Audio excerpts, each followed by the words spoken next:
반갑습니다. 11월 23일 토요일 큐티 스케치 시간입니다. 오늘 본문은 요한계시록 3장 1절부터 6절까지의 말씀입니다. 오늘 본문은 이렇게 시작합니다. 4대 교회의 사자에게 편지하라.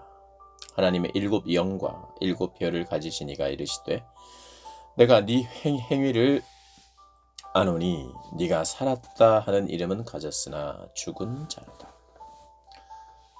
오늘 본문은 4대 교회에 보내는 편지인데요. 우리가 4대 교회는 죽은 교회다 이런 이야기를 많이 들었을 것입니다. 죽은 교회. 그런데 이 죽은 교회라고 불리는 4대 교회의 특징이 겉보기로는 살아있는 것 같이 보였다는 것입니다. 여기 금방 2절에 1절에 네가 살았다 하는 이름은 가졌으나 살아있는 교회 혹은 생명력이 있는 교회라고 하는 평가가 있었던 것 같아요. 주변의 사람들에 의해서. 교회를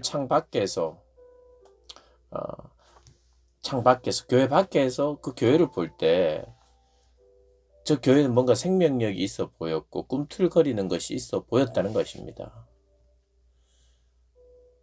그래서 밖에서 보니까 생명력이 있어 보였어요.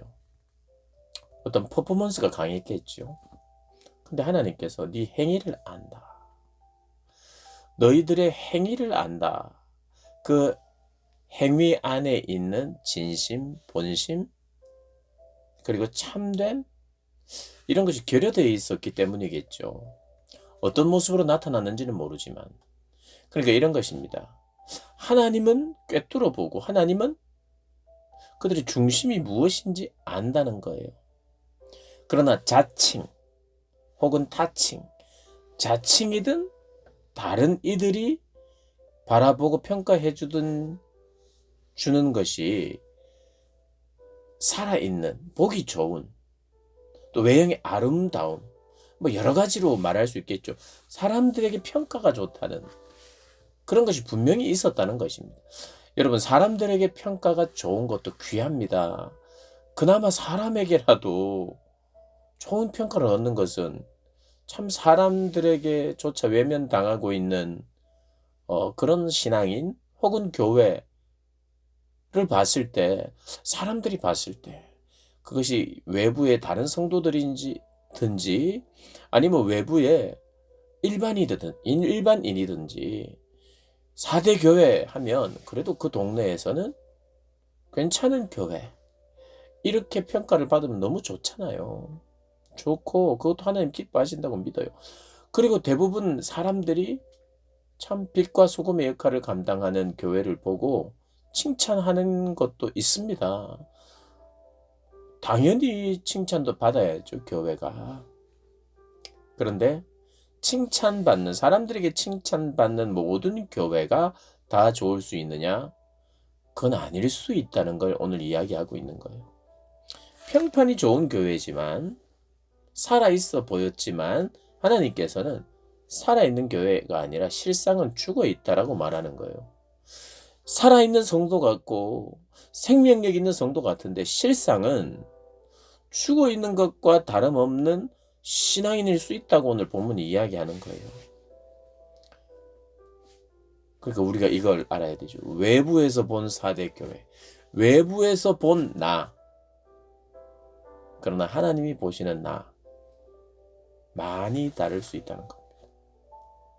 엄청난 차이를 가져올 수 있다는 겁니다. 그 무엇이 이런 차이를 가지고 오는지 우리가 생각해야 된다는 거예요. 그래서 조심해야 되는 겁니다. 사람들이 그런 인정해주고 인정해주는 것에 길들여져 있으면 영적으로 더 무감각해질 수 있는 거죠. 그 일을 하고 그 행위를 해야 될 건데 선한 행위겠죠.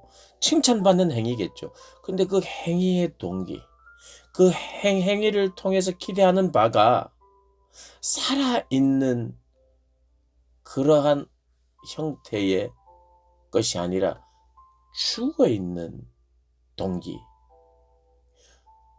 그런 것으로 말미암아 했다는 것을 이야기하고 있는 거예요.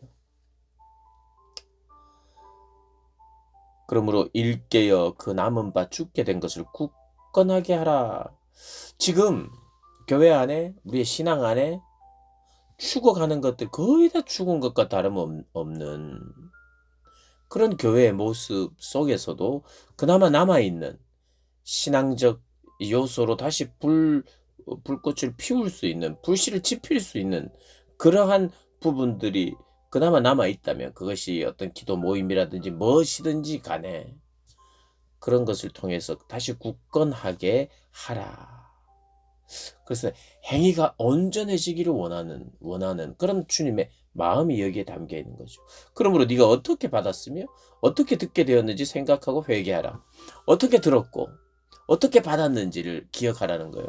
이것은 처음에 내가 복음을 시간적으로 내가 처음 복음을 접했을 때의 내용, 처음 들은 것, 어떻게 받고 어떻게 들었는지가 처음 내 귀로 들었던 어떤 복음에 대한 이야기, 그 시점을 말하는 게 아니라, 물론 그 시점에 진심으로 내가 받아들이고 깨달았다면 처음 듣는, 시간적으로 처음 듣는 그 내용이 오늘 지금 분명히 3절에 어떻게 받았고 어떻게 들었는지 생각하라고 할 때는 처음 들은 내용일 수 있어요. 그때 진심으로 깨달았다면.